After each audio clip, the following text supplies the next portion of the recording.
Hello my dear children, welcome to my channel Sudhir chemistry. और बेटा same अभी भी वही टेक्निकल इशू है। आई डोंट नो, मुझे समझ में नहीं आ रहा है। कैमरे में रिकॉर्डिंग करते करते रुक जा रहा है। तो मेरा क्वेश्चन ये था बेटा, सेम देखिए केमिकल इक्विलिब्रियम टॉपिक है और क्वेश्चन मैंने अभी लास्ट वीडियो में ये लिखाया था। The equilibrium constant for the following reactions are, पहला N2H2 गिव्स अमोनिया, उसकी इक्विलिब्रियम कांस्टेंट K1 है। बेटा N2O2NO, उसकी इक्विलिब्रियम कांस्टेंट K2 है। और H2O2 गिव्स H2O, उसकी इक्विलिब्रियम कांस्टेंट K3 है। K1 K2 K3 आ गया। अब हमसे पूछ रहा है बेटा what is the equilibrium constant K of the following equilibrium. मतलब ये नीचे में कुछ इक्विलिब्रियम दिया गया है और इसकी K की वैल्यू क्या हो सकती है ये आपको बताना है। देखिए बेटा मैं बता रहा हूँ, ये जो इक्विलिब्रियम है ये जो आपको दिख रहा है, right, 2 moles of ammonia plus 5/2O2 gives 2NO plus 3H2। बेटा ये जो आपको इक्विलिब्रियम आ रही है ये तीनों से आ रही है, रिएक्शन 1, रिएक्शन 2, रिएक्शन 3। तीनों को ऐड करो, रिवर्स करो, डिवाइड करो, कुछ भी करो, तीनों से ये आती है। और उसके हिसाब से आपकी जो इक्विलिब्रियम कांस्टेंट K की वैल्यू, इसके लिए ये चार ऑप्शन में से कौन सा सही है कौन सा गलत है ये आपको देखना है। देखिए बेटा मैं बताने जा रहा हूं कि कैसे करते हैं। सबसे पहले इस रिएक्शन में देखो आपको अमोनिया रिएक्टेंट में दिख रहा है, वो भी 2 मोल। बेटा आप बताओ in this 3 reactions are you able to find ammonia anywhere. हाँ सर, रिएक्शन 1 में अमोनिया है, वो प्रोडक्ट में है, लेकिन कितने मोल है 2, और आपको कितने मोल है 2। तो आपको क्या करना पड़ेगा बेटा, ये इक्विलिब्रियम जो रिएक्शन 1 है इसको आपको रिवर्स करना पड़ेगा। तो यहां लिख लो बेटा रिवर्स रिएक्शन 1, तो पहले वाली रिएक्शन को रिवर्स करो। अगर आप रिवर्स करते हो तो ये कुछ ऐसे आएगा, 2 moles of ammonia, half heated arrows gives, बेटा it gives N2 plus it gives 3H2। अब ये जो आपकी K1 थी ना, अब ये बन जाएगा बेटा ऐसे 1/K1, क्योंकि रिवर्स करने से जो इक्विलिब्रियम कांस्टेंट होती है वो क्या हो जाएगी बेटा, रिवर्स हो जाएगी। ठीक है, तो ये हो गया मेरा फर्स्ट रिएक्शन को रिवर्स कर दिया। ऑक्सीजन छोड़ो, NO को देखो। बेटा NO कितने मोल है, 2 मोल्स। आपको इस तीनों रिएक्शन में कहीं NO दिख रहा है? हाँ सर यहाँ दिख रहा है। कहां पर बेटा, सेकंड में। आपको NO कितने मोल्स होना, 2 मोल्स, यहां भी 2 मोल। NO कहां होना, प्रोडक्ट में, प्रोडक्ट में है। तो रिएक्शन 2 एज इट इज। बेटा रिएक्शन 2 को क्या करना है, एज इट इज रख के ऐड करो। तो सेकंड रिएक्शन को इसके नीचे ऐड कर रहा हूं बेटा मैं, N2 plus O2 half headed arrows it gives 2 moles of NO। K2 value जो है बेटा वो आप लिख दो as it is K2। Third one, H2O कितने मोल्स है, 3 मोल्स। कहां पर है, प्रोडक्ट में। बेटा तीनों रिएक्शन में आपको H2O को ही दिख रहा है, हाँ सर, बट कितने मोल है, 1 मोल। आपको कितने मोल होना, 3 मोल। ये H2O कहां पर है, प्रोडक्ट में है, और ये H2O कहां पर है, प्रोडक्ट में, लेकिन 3 मोल से ये 1 मोल है। तो क्या करो बेटा, रिएक्शन 3 को मल्टीप्लाई विथ 3 कर दो। रिएक्शन 3 मल्टीप्लाई विथ 3 से मल्टीप्लाई करो तो क्या आएगा, 3H2 आएगा। बेटा 1/2 into 3/2 O2 half headed arrows, बेटा 1 into H2O 3 moles of H2O। ये जो K3 आ रही ये आएंगी K3 की पावर 3, क्योंकि आपको याद है फैक्टर्स अफेक्टिंग केमिकल इक्विलिब्रियम में मैंने क्या पढ़ाया था बेटा, मैंने यही बताया था कि जब भी आप किसी इक्विलिब्रियम को किसी नंबर से मल्टीप्लाई करते हो तो उसकी इक्विलिब्रियम कांस्टेंट की पावर में वो नंबर लगा दो। 3 से मल्टीप्लाई करा लिए तो इसकी पावर में 3 लगा दो। अब तीनों को आप ऐड करो बेटा, तो क्या होता है देखिए, 3H2 सेम है और अपोजिट साइड में कैंसिल हो जाते हैं। N2 भी कैंसिल हुआ, क्या बचा बेटा, 2 moles of ammonia plus 1 plus 3/2। बेटा 1 प्लस 3/2 होता है 5/2 O2। फिर आपको क्या आएगा बेटा, इक्विलिब्रियम। ये कितने मोल्स ऑफ NO आ रहे हैं, 2 मोल्स ऑफ NO आ रहे हैं, और यहाँ पर क्या आ रहा है बेटा, आपको 3 मोल्स ऑफ वाटर भी आ रहा है। आपको इस इक्विलिब्रियम, देखो ये इक्विलिब्रियम और ये इक्विलिब्रियम दोनों सेम है, तो इसकी equilibrium constant K is equal to क्या होगी, 1 इंटू 2 इंटू 3। बेटा क्या है, 1/K1 इंटू K2, बेटा इंटू K3, और K3 की पावर क्या लगा दो, 3। मतलब ओवरऑल अगर आप ध्यान से देखो ये आपको क्या दिख रहा है, K2 इंटू K3 की power 3/K1 is the equilibrium constant of this following equilibrium. ऐसा ऑप्शन कहीं ना कहीं दिख रहा होगा, देखो K2 into K3 की power 2 by K1 is the first option for our answer. Right बेटा, चलो बना लो इसको आप।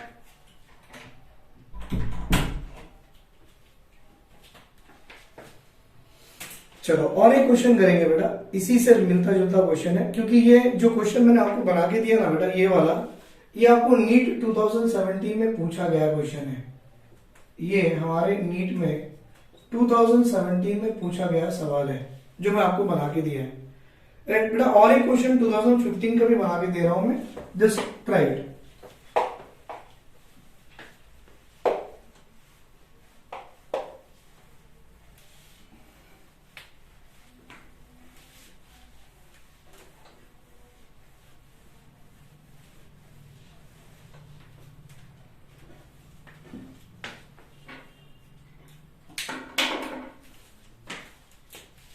बड़ा वन मोर क्वेश्चन है, बड़ा अच्छा क्वेश्चन है। If the equilibrium constant for the reaction, if the equilibrium constant for the reaction, बेटा रिएक्शन ये दिया है N2O2 it gives to 2 moles of NO, ऐसा कुछ इक्विलिब्रियम दिया हुआ है। N2O2 gives 2 moles of NO is K, मतलब इसकी इक्विलिब्रियम कांस्टेंट की वैल्यू आपको क्या दे दिया, K दे दिया। अब हमसे पूछ रहा the equilibrium constant, the equilibrium constant for, बेटा इसके लिए इक्विलिब्रियम कांस्टेंट ऐसा पूछ लिया 1/2 N2 plus 1/2 O2 half weighted arrows gives NO। आप जानते हो बेटा ये सारे के सारे गैस के फॉर्म में ही है, और ये भी सारे के सारे गैस के फॉर्म में है। इसकी इक्विलिब्रियम कांस्टेंट K दे दिया और इसकी इक्विलिब्रियम कांस्टेंट पूछ रहा है, तो the equilibrium constant for this reaction will be, चलो मैं 4 ऑप्शन लिख रहा हूं, ढूंढो बेटा आंसर क्या हो सकता है।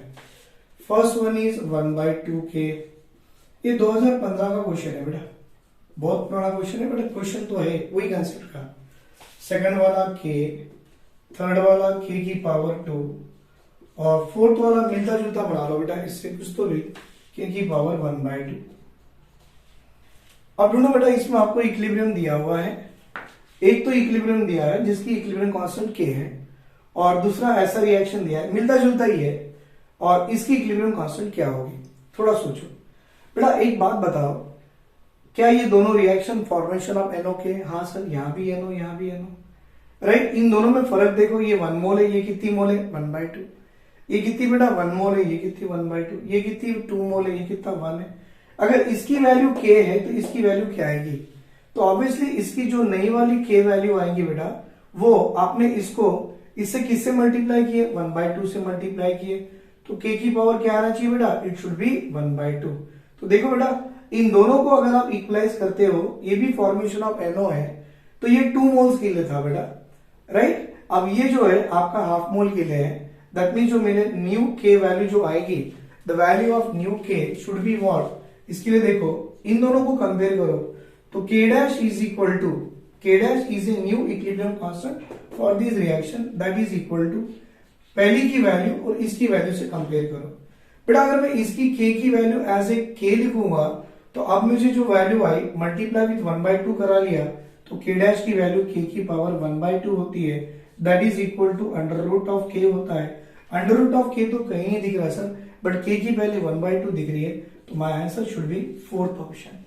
ठीक है, देख लो बेटा, आपको स्क्रीनशॉट ले लो इसका। बेटा यहां पर देखिए, ये नया क्वेश्चन दिया मैंने फिर से, 2 moles of SO2 plus O2 gives rise to 2SO3, और यहाँ पर Kc की वैल्यू 278 दे दिया है।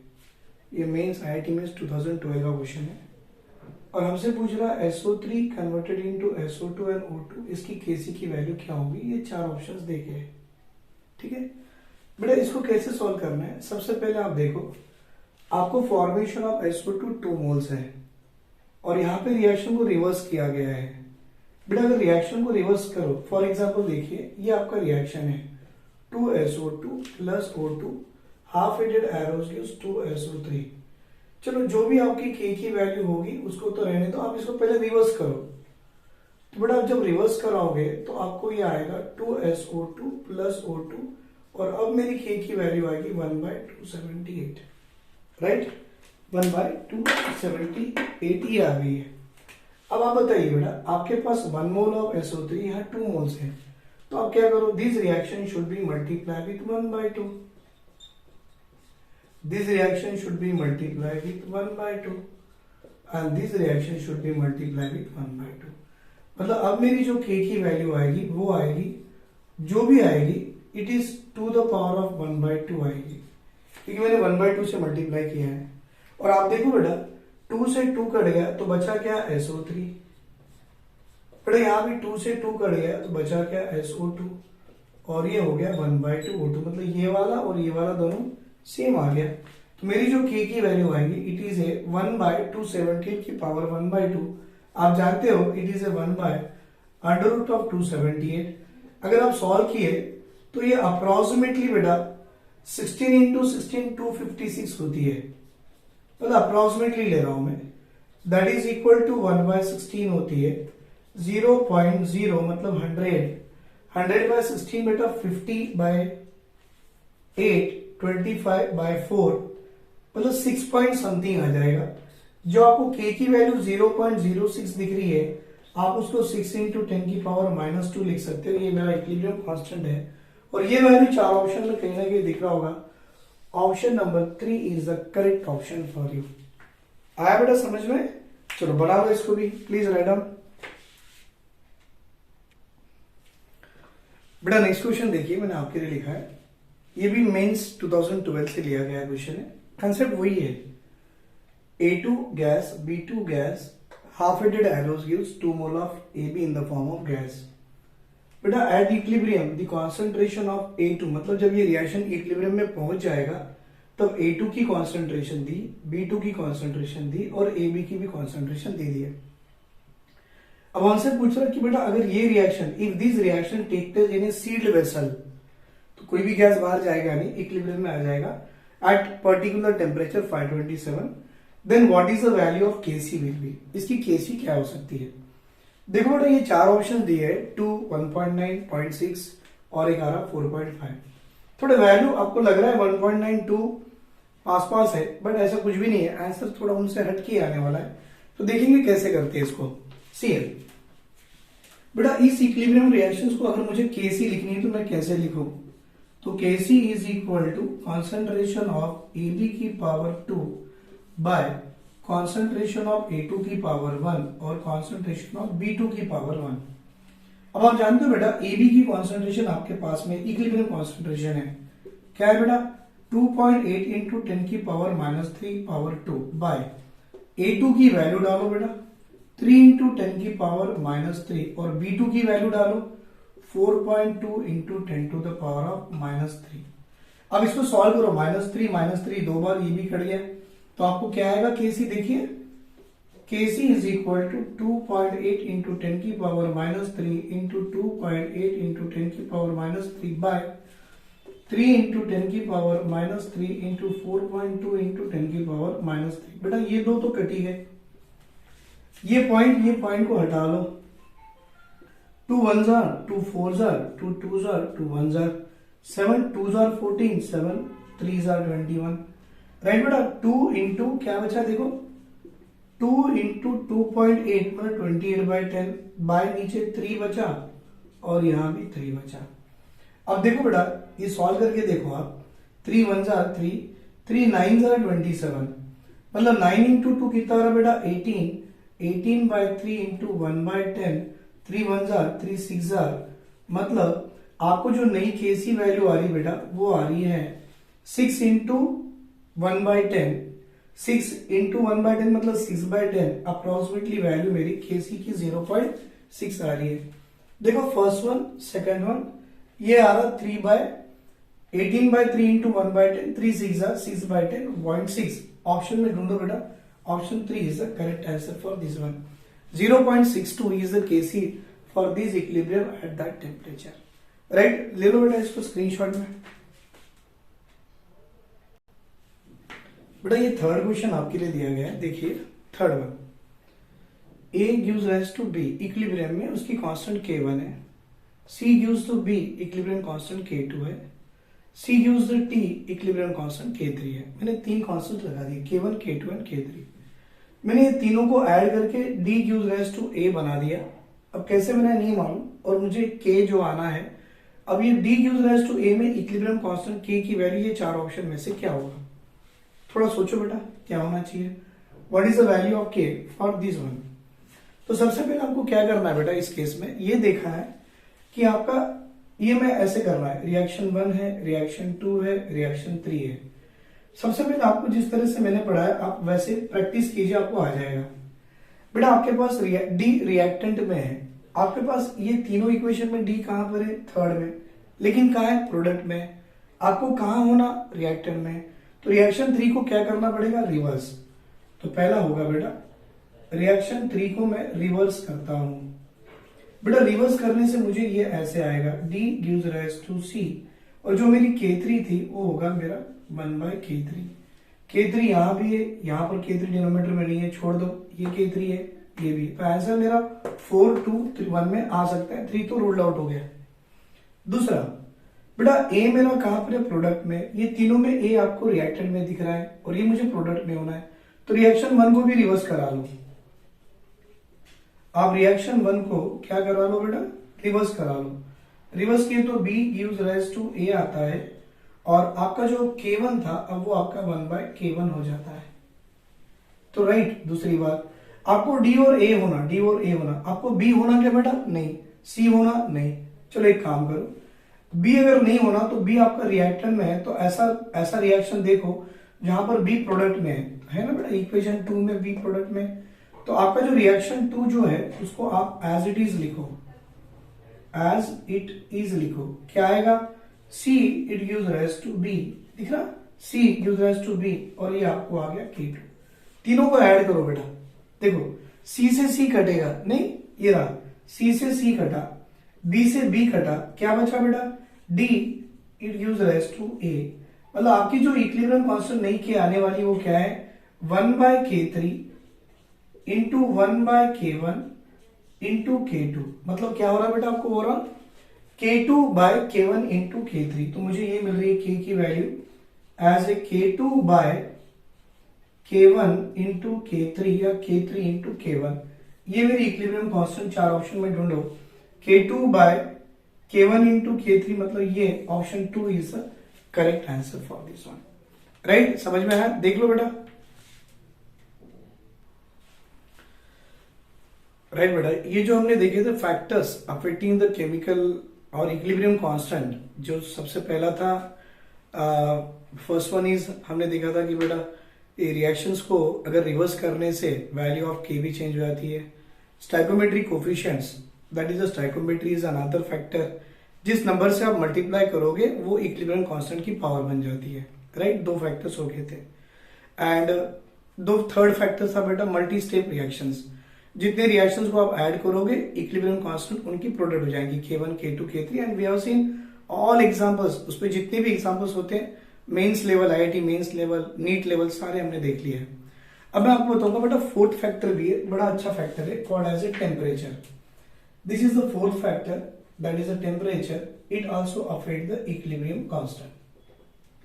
और ये फोर्थ फैक्टर बड़ा इसलिए इंपॉर्टेंट है कि इसमें आपको वो याद रखना पड़ेगा, जो फॉर्म है that is log K2/K1 equal to delta H by 2.303 R into 1/T1 minus 1/T2। Actually ये 1/T1 minus 1/T2 ये है हमारा वांट ऑफ इक्वेशन होता है बेटा। This is a want of equation है, राइट।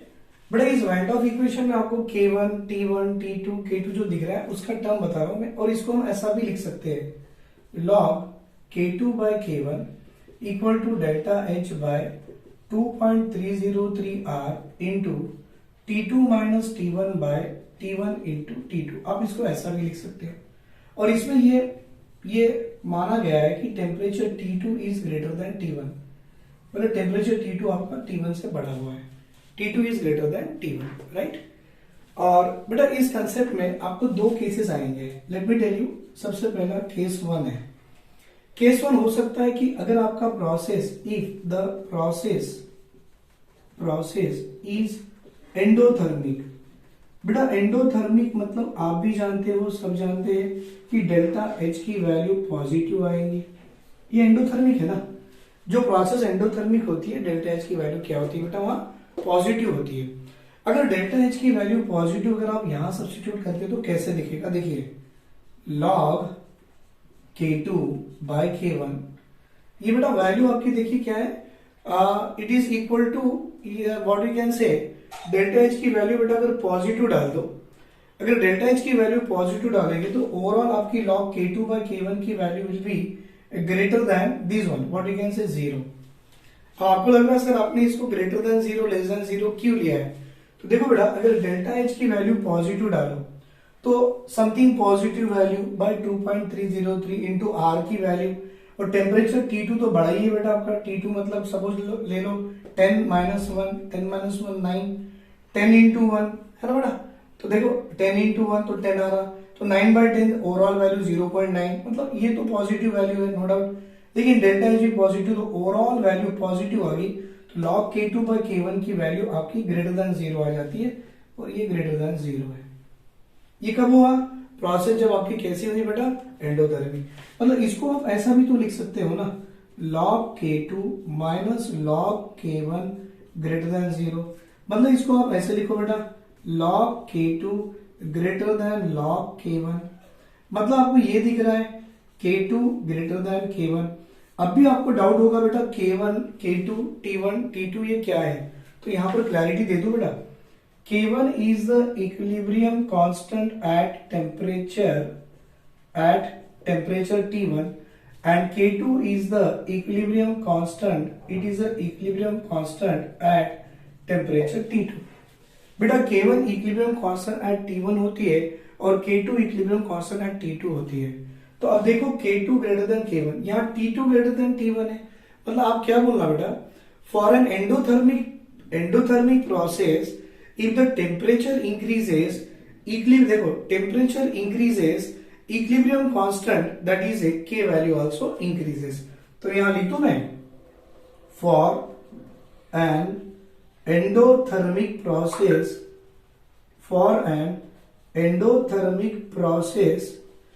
if temperature increases,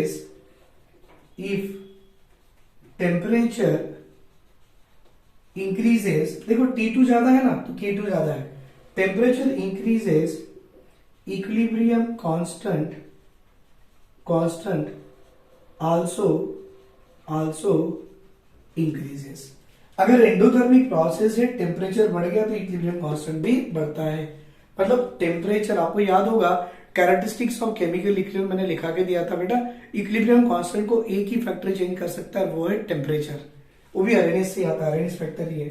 ये case 1 हो गया। अब यहां से आप केस 2 बनाने की कोशिश करो। केस 2 देखो, अब मैं यहां केस 2 लिख रहा हूं बेटा, हो सकता है इफ द दिख रहा है, very good, if the process is an exothermic, और आप जानते हो बेटा एक्सोथर्मिक प्रोसेस अगर होता है तो डेल्टा एच की वैल्यू क्या होती है, नेगेटिव।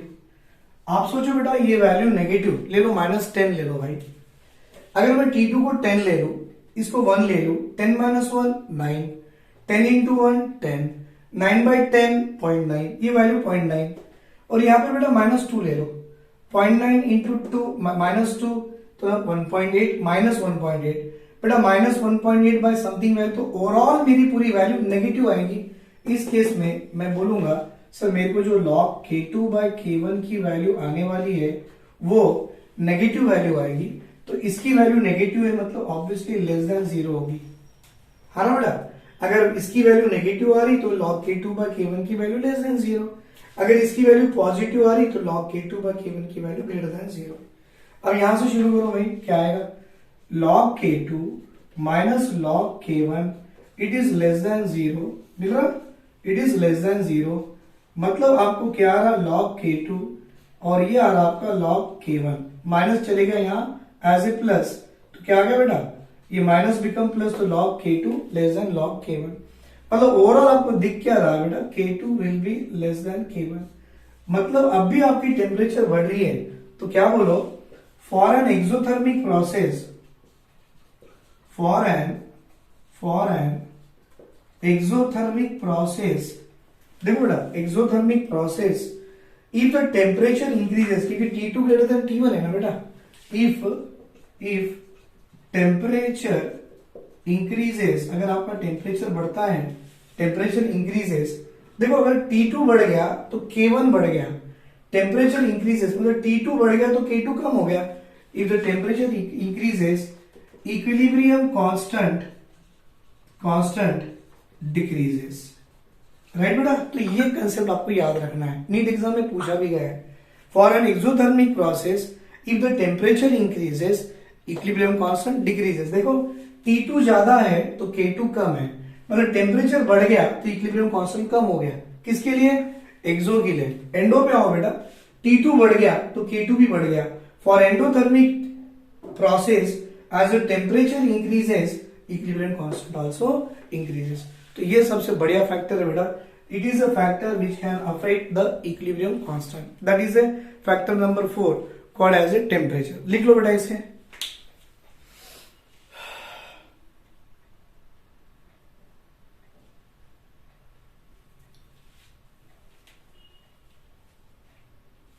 बन गया। अब करो बेटा पॉइंट नंबर 5 है, हमने 4 फैक्टर तो देख लिए और एडिशनल 2 फैक्टर्स है वो भी देख लेंगे। छोटे छोटे फैक्टर्स है, ज्यादा बड़े नहीं है और बहुत सिंपल भी है, और वैसे भी वो फैक्टर आपको ली चाइल्ड प्रिंसिपल में पढ़ाया जाता है, बट यहां पर देख ही लेंगे हम उसको। पहला आएगा बेटा change in the concentration, point number 5,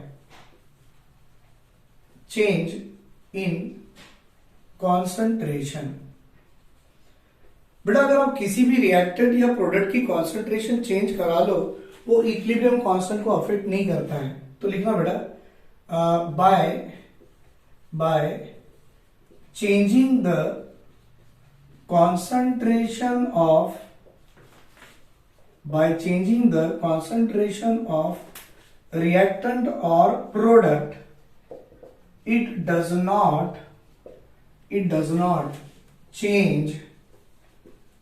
not change equilibrium constant. आप जानते हो बेटा इक्विलिब्रियम कांस्टेंट मतलब Kc या Kp या K की वैल्यू को चेंज नहीं करेगा। हाँ, रिएक्टेंट और प्रोडक्ट की कॉन्सेंट्रेशन चेंज कराओ तो डायरेक्शन ऑफ द या position of the equilibrium change होगा, लेकिन आपकी इक्विलिब्रियम कांस्टेंट कभी भी चेंज नहीं होगा। तो ये था change in the concentration of reactant और product, it does not affect और it does not change the equilibrium constant. It does not change मतलब it does not affect, it does not affect equilibrium constant. But अब factor number 6 भी देख लो, addition of inert gas, addition of inert gas. बेटा addition of inert gas also does not affect equilibrium constant. सुनो बेटा, equilibrium constant को affect नहीं करता, बट पोजीशन ऑफ इक्विलिब्रियम को अफेक्ट कर सकता। It depends at the constant pressure है कि कांस्टेंट वॉल्यूम, उसके हिसाब से। ये पार्ट हम ली चार्ट में पढ़ने वाले हैं। फिलहाल में ये बता दिया addition of inert gas also does not affect the equilibrium constant. लेकिन अगर आप कभी इक्विलिब्रियम चेंजेस, मतलब मैं बताऊं क्या बोलेंगे बेटा, अगर हम बता सकते हैं कि अगर मैं टेम्परेचर, प्रेशर, वॉल्यूम या एडिशन ऑफ इनर्ट गैस में डालता हूं तो it has a tendency to affect the position of equilibrium. तो ऐसे लिखूंगा पोजीशन, ये मैं एडिशनल लिख रहा हूं बेटा, ये बुक में मतलब इसके साथ रिलेटेड नहीं है। Position of equilibrium can be changes. बेटा कैन बी चेंजेस मतलब इट कैन बी अफेक्टेड, कैसे, by changing in pressure, volume, concentration and temperature. अगर आप pressure, volume, concentration, temperature change करते हो बेटा, इक्विलिब्रियम की पोजीशन चेंज होगी लेकिन इक्विलिब्रियम कांस्टेंट चेंज नहीं होगा। समझे आपने, इक्विलिब्रियम की पोजीशन चेंज होगी बेटा, बट इक्विलिब्रियम कांस्टेंट नहीं चेंज होगा। बट इक्विलिब्रियम कांस्टेंट समझे आप, Position of equilibrium can be changes or it can be affected by changing in pressure, volume, concentration, temperature, and addition of inert gas also. And addition of inert gases. बेटा देखो, temperature change कराओ, inert gas डालो, pressure change कराओ, volume change कराओ, concentration change कराओ, ये सब change करने से इक्विलिब्रियम की पोजीशन चेंज हो सकती है, but it does not changes, क्या बेटा, it does not changes equilibrium constant. तो सर इक्विलिब्रियम कांस्टेंट को कौन चेंज करेगा? Factor number 4, temperature. देखे ना आपने, क्या देखे बेटा, if the process is an exothermic में डेल्टा एच की वैल्यू नेगेटिव आ गई, डेल्टा एच की वैल्यू नेगेटिव, तो log K2 बाई K1 की वैल्यू क्या आ गई बेटा, लेस देन 0। तो एक्सोथर्मिक में आपने क्या देखा, by increase in temperature equilibrium constant decreases, और एंडोथर्मिक में by increase in temperature equilibrium constant also increases. मतलब इसके साथ ये जोड़ सकते हो, but temperature is the only factor which can affect equilibrium constant। बेटा इक्विलिब्रियम कांस्टेंट मतलब आप जिसको केसी केपी बोलते हैं ना, के बोलते हो, उसको सिर्फ टेम्परेचर इज अकेला एक फैक्टर है जो उसको चेंज कर सकता है, राइट। ले लो बेटा इसका स्क्रीनशॉट। अब देखो इसमें से ये सब हमने पूरे 6 के 6 पॉइंट पढ़ लिए, that is the factors affecting the equilibrium constant वाला, राइट। अब इसके साथ में मैं आपको एक छोटा सा न्यूमेरिकल दूंगा, और ये न्यूमेरिकल बड़ा इंटरेस्टिंग है क्योंकि यहाँ पर बच्चों को फिर से एक्टिव मास को रिवाइज करना पड़ता है, क्योंकि आप जानते हो active mass of the pure solid and liquid will be taken as a 1, वो वाला कंसेप्ट है। सुनो सर, क्वेश्चन कुछ ऐसे दे दिए कि A in the form of solid है और इसकी इक्विलिब्रियम आ गई, और उसने दे दिया बेटा 2B प्लस 3C, ये भी गैस के फॉर्म में और ये भी गैस के फॉर्म में है, ये इक्विलिब्रियम दिया गया है। बेटा उन्होंने बोला if concentration of B is double, अगर आपने B की कॉन्सेंट्रेशन को डबल करा ली है, कब, at equilibrium, double at equilibrium, then find the concentration of C। मतलब अभी आपको find the concentration of C at equilibrium, मतलब अगर आपने इक्विलिब्रियम में B की कॉन्सेंट्रेशन को डबल करा ली है, एट इक्विलिब्रियम B की कॉन्सेंट्रेशन डबल करा ली है, what is the concentration of C at equilibrium. देखो बेटा ये क्वेश्चन को करते कैसे है, पहले तो आप K लिख दो, आप कॉन्सेंट्रेशन ऑफ B की पावर 2, कॉन्सेंट्रेशन ऑफ C की power 3 bye concentration of A की पावर 1 नहीं लिखते क्योंकि ये सॉलिड है, राइट, ये आ गया। अब दूसरा ये आपका K1 ले लो, बेटा इक्विलिब्रियम में आने के बाद एक दूसरा ले लो K2 करके, कॉन्सेंट्रेशन ऑफ B क्या कर दिया, डबल, तो जो B था उसको 2B की पावर 2 करो, और आपकी concentration of C at equilibrium पूछ रहा है तो इसे C डैश कर लो बेटा ये, और आपको ये C डैश पूछ रहा है, C डैश क्या है, it is a concentration of C at equilibrium, ये पूछ रहा है। और आप जानते हो बेटा रेट कांस्टेंट इक्विलिब्रियम में सेम होती है, तो हम लिख देंगे बेटा K1 is equal to K2, अगर K1 is equal to K2 है तो दोनों को इक्वलाइज करो, B की पावर 2, C की पावर 3, 2B की पावर 2, C डैश की पावर 3। बेटा यहां देखो B की पावर 2, C की power 3, it is equal to 2 square मतलब 4, B की पावर 2, C डैश की पावर 3। बेटा B स्क्वायर कट गया, दिख रहा ना, ये स्क्वायर यहां आता है, कट गया, बचा गया ये। तो सुनो C की पावर 3, C डैश की पावर 3, समझे आप, C की पावर 3, C डैश की पावर 3। मतलब अगर मैं पूछूं बेटा मेरा C डैश की कॉन्सेंट्रेशन कितनी है, तो आप क्या बोलो बेटा, इसकी क्यूब रूट, किसकी, दैट इज यहां पर 4 भी है, C डैश ये आ गया नीचे बेटा एज ए 1/4, राइट। तो अब लिखो C डैश की पावर क्या आएगी बेटा, अगर आप इसको ऐसा लिखो C की power 3/4 to the power of 1/3, क्योंकि ये 1/, ये जो 3 है यहां गया तो 1/3 होता। अगर आप इसे सॉल्व करो 3 इंटू 1/3 तो ये हो गया c, और ये आता बेटा 4 की पावर 1/3। तो हमसे पूछा गया what is the concentration of C at equilibrium, तो आपने बोला concentration of C at equilibrium is C dash that is equal to C by 4 की power 1/3 is the concentration of C at equilibrium. बेटा ये एक क्वेश्चन हो गया। दूसरा देखिए और एक अच्छा सा क्वेश्चन है, एक्वा सॉल्यूशन वाला कंसेप्ट है। आपको ये दिख रहा है बेटा, सी डैश तक है, ये भी है। अच्छा आपको ये लास्ट पार्ट नहीं दिख रहा है, 1 सेकंड, थोड़ा इसको ऊपर लिख देता हूं, मैं ऊपर लिख देता हूं।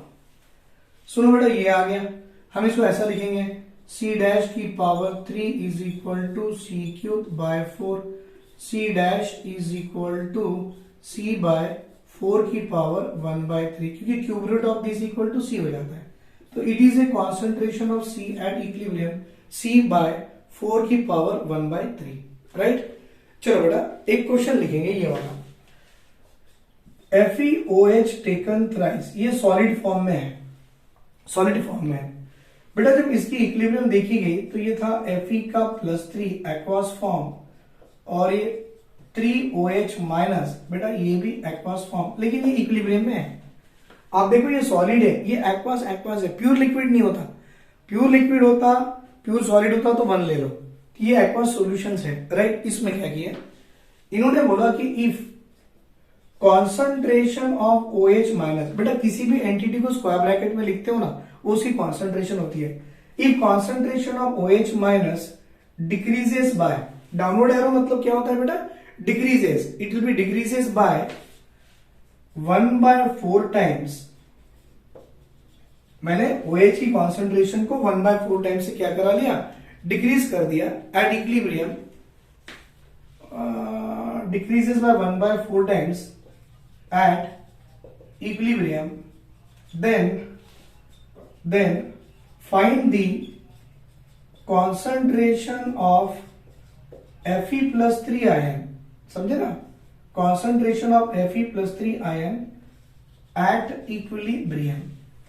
अब आपको Fe+3 ion की concentration पता करनी है, that is at equilibrium। तो सुनो बेटा यहां पर 4 ऑप्शन बना के देता हूं मैं, increases by 8 times, decreases by 8 times, increases by 64 times and decreases by 64 times। सोचो बेटा थोड़ा आंसर सोचो। एक काम करो, आप वीडियो को पॉज करो, आंसर देखो आपको क्या आता है। कर लिए, वेरी गुड वेरी गुड, बना लिए, वेरी गुड। चलो मैं बनाता हूं, देखिए बेटा आपको ये इक्विलिब्रियम दिया गया है, तो सबसे पहले आप K1 लिखो, concentration of Fe+3 into concentration of OH minus की पावर 3, ये इनिशियल है। उन्होंने बोला concentration of OH minus decreases by 1/4 time, तो K2 इक्वल टू, बेटा आपको ये Fe+3 की कॉन्सेंट्रेशन निकालनी, इसको डैश दे दो क्योंकि इसको निकालनी है, इससे ये अलग है ना, डैश दे दिए। OH माइनस आयन की कॉन्सेंट्रेशन डिक्रीज कर रहे हैं बेटा 1/4 टाइम, तो जहां पर आपको OH माइनस आयन दिख रहा है इट इज 1/4 टाइम करके टू द पावर ऑफ 3 लगा लो, क्योंकि डिक्रीजेस है तो OH बाय 1/4 करा लो। अब K1 K2 दोनों इक्वल होते हैं तो आप दोनों को इक्वलाइज करा लो, क्या आएगा बेटा, Fe का +3 इंटू OH माइनस की पावर 3, फिर बेटा ये Fe का +3 डैश जो कि निकालनी है। बेटा इसको आप ऐसा लिख सकते हो ना, OH माइनस की पावर 3 इंटू 1/4 का cube, that is 4 into 4 16, 16 into 4 64। बेटा OH माइनस की पावर 3, OH माइनस की पावर 3 कट गया, Fe+3 डैश निकालनी है, तो बेटा Fe+3 की डैश डैश ये है 64 को यहां ले लो, ये तो कंफ्यूज हो जाओगे आप लोग। बेटा 64 को आप यहां ले लो, क्या आ गया, 64 into Fe+3 equal to Fe+3 की कॉन्सेंट्रेशन डैश, यही तो निकालनी है। तो what is the new concentration of Fe+3, it is 64 time of Fe+3। बेटा 64 मतलब Fe प्लस 3 वो 64 डायरेक्टली प्रोपोर्शनल है कि इनवर्सली है? तो Fe प्लस 3 डैश और 64 डायरेक्टली प्रोपोर्शनल है, मतलब इंक्रीजेस। अगर ये बाय पे होता ना इनवर्सली तो डिक्रीजेस। तो ये डायरेक्टली प्रोपोर्शनल है 64, तो इंक्रीजेस बाय 64 टाइम। तो option will be third option correct, it will be increases by what बेटा 64 टाइम्स। बना लो बेटा इसे। बेटा अभी ये क्वेश्चन देखिए, NO plus half O2 gives NO2 K1, 2 NO2 half heated arrow gives 2 NO plus O2 K2। बेटा how the K1 and K2 are related, देख लो एक बार क्वेश्चन, और क्वेश्चन देखिए आप लोग एक बार वीडियो पॉज करा के आंसर देखो क्या आता है। Please send in the comment box में भेजो क्या आ रहा है आंसर। कर लिए? Very good. अब देखो मैं बना रहा हूं कैसे। बेटा K1 ये है, K2 ये है। एक्चुअली अगर K1 को आप ऐसे समझो तो K1 को जब आप रिवर्स किए तो K1 को रिवर्स किए तो वो क्या हो जाएगा बेटा 1 by K1। देखो एक्चुअल में ऐसा दिया हुआ है NO प्लस हाफ O2, बेटा it gives rise to NO2, ये एक्चुअली K1 है। सेकंड रिएक्शन को रिवर्स करा लिए, बेटा इसको रिवर्स करा लो, ये तो रिवर्स करा लिए तो ये आपको आएगा NO plus half O2, K1 become 1 by K1। सही है बेटा। अब ये NO2 आपके 2 मोल्स है तो आप क्या करो इसको मल्टीप्लाई विद 2 करा लो, 2 times of NO2 it gives 2 times of NO plus 2 into 1 by 2 बेटा 1 टाइम ऑफ O2। जिससे भी मल्टीप्लाई करा रहे हो वो क्या होगा उसकी पावर 2, मतलब एक्चुअल में ऐसा होता है 1 by K1 की power 2 can be written as 1 by K1 की पावर 2। मतलब आप बताइए बेटा ये इक्विलिब्रियम, ये जो इक्विलिब्रियम दिख रही है इसकी वैल्यू एक्चुअली क्या है K2 है, तो this is equal to what हो गया K2। तो बोलो बेटा आपका K2 और K1 कैसा रिलेटेड है? K2 is equal to 1 by K1 square. K2 नहीं है, K2 हाँ ऐसा सेकंड ऑप्शन मिल गया राइट बेटा। K2 is equal to 1 by K1 square, तो answer is what second option. मतलब हमने कैसे किया, पहले जो इक्विलिब्रियम दिया पहले वो लिख दिया मैंने, फिर सेकंड इक्वेशन में रिवर्स कराना था इसको रिवर्स करा लिए तो 1 by K1 हो गया। फिर आपको यार 2 NO2 होना, मुझे 1 NO2 है तो मल्टीप्लाई भी 2 करो, जिससे मल्टीप्लाई करो पूरी पावर को नंबर ऑफ, जिस नंबर से मल्टीप्लाई करते हैं उसकी पावर को नंबर लगा दो, it can be written as this. और ये जो इक्विलिब्रियम दिख रहा है इसकी एक्चुअल वैल्यू क्या दिया K2, तो this is equal to K2। K2 equal to क्या आ गया बेटा 1 by K1 square. Second option is the correct answer. सही है, बना लो बेटा यहां तक। बेटा यहाँ पे देखिए मैंने मैक्सिमम जो क्वेश्चंस थे factor of fitting chemical equilibrium से करा के दिया है, तो ये जो पार्ट है मैंने द मोस्ट इंपॉर्टेंट पार्ट ये कवर किया। लेकिन ये वीडियो से पहला वाला भी वीडियो आपने देखना है, थोड़ा सा मेरे कैमरे में कुछ टेक्निकल इश्यूज थे, मुझे समझ में नहीं आया और मैं पढ़ा रहा था और बीच में वो ब्रेक हो गया था, तो इसी पार्ट को मैंने कंटिन्यू करा लिया है। तो प्लीज बेटा ये वीडियो देखने से पहले वाला भी वीडियो देखना है क्योंकि दोनों भी रिलेटेड है। और मैं अभी ये वीडियो यहीं पे स्टॉप करूंगा बेटा, क्योंकि मुझे नेक्स्ट टॉपिक जो पढ़ाना है थोड़ा इनसे हटके है, दैट इज ए डीओडी। आप जानते हो डिग्री ऑफ डिसोसिएशन। बेटा बहुत से बच्चों को समझ में नहीं आता है कि यहाँ से 1 मोल गया तो वहां कितना मोल जाएगा, C मोल है, C में से CX गया तो वहां CX बनता है या CX/2 बनता है, तो वो पार्ट है, that is another part we are going to discuss in our next class, that is called as a degree of dissociation denoted as a alpha. तो डिग्री ऑफ डिसोसिएशन एक पार्ट है बेटा, और एक है ली चार्टियर प्रिंसिपल जिसको हम बोलते हैं कि factor of fitting the chemical equilibrium. उसमें reactions equilibrium will move forward और बैकवर्ड, ये सारा केसेस हमको पढ़ना है। So that one we are going to see in our next video, right.